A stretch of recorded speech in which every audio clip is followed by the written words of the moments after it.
Liverpool are the defending Premier League champions and the favourite for many to win it again this coming season. The favourite for Stevie Nicol to win it again this season.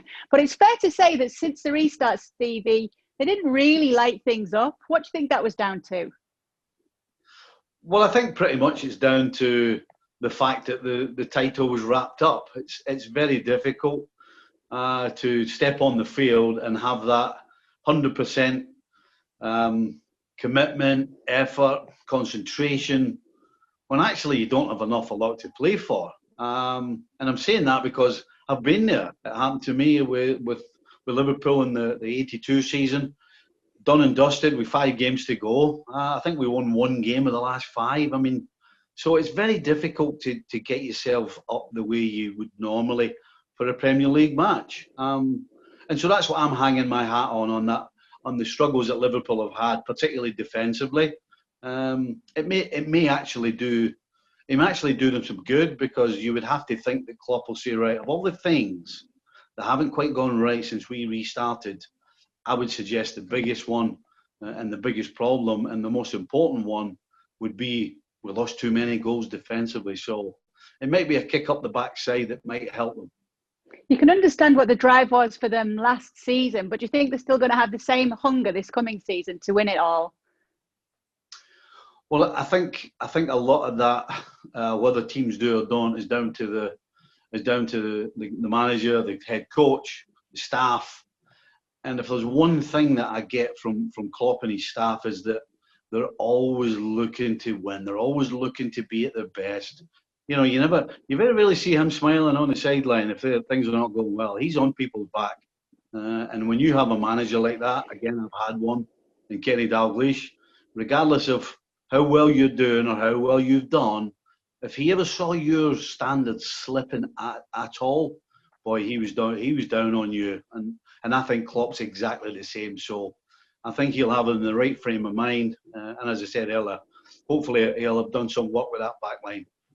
Let me just read you the first 3 games. So you've got Leeds at home, Chelsea away, and Arsenal at home. What do you think the chances are of taking all 9 points from those games? Well, I like the Leeds at home one. Had it been Leeds away, I would have been thinking a little differently. But the fact that Leeds, it's going to be all new to them. They're going to be away from home, first day back in the Premier League, playing the champions. I think it's probably going to be too much for them. Chelsea away is going to be a toughie. This really will come down to which team has started well, which team is more confident. There certainly won't be an awful lot between them at the start of the season, certainly physically. But I like being at home, and whether it's Arsenal, on paper it looks like a real toughie, but I think Arsenal's still quite aware from the best Liverpool that they can be, and so that's why I don't have too much of a worry about it. The 2 home games, I think, will be taken care of. And obviously, difficult to turn around and just say that they're going to go and win at Chelsea. But the fact is, I think Chelsea will be more scared of the game than Liverpool will be. Is the squad strong enough to do it again this season, or do they need some reinforcements?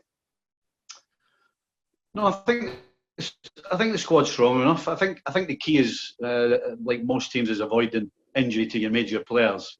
Liverpool haven't done an awful lot in the transfer window, but they have a lot of good young players, that they can not only blood more, but I think can start to rely on. The likes of Curtis coming into the middle of the park, or Nico Williams at the back. They've already got Matic there for cover. You've got Origi up front. So, I think the squad itself is still strong, and still as strong and as good as anybody else. Yep, and for Stevie Nicol, it's Liverpool who are still the team to beat this season. Well, thank you very much for watching ESPN on YouTube. For more sports highlights and analysis, be sure to download the ESPN app. And for live streaming, premium content, and let's not forget as well, ESPN FC 7 days a week. Subscribe to ESPN Plus.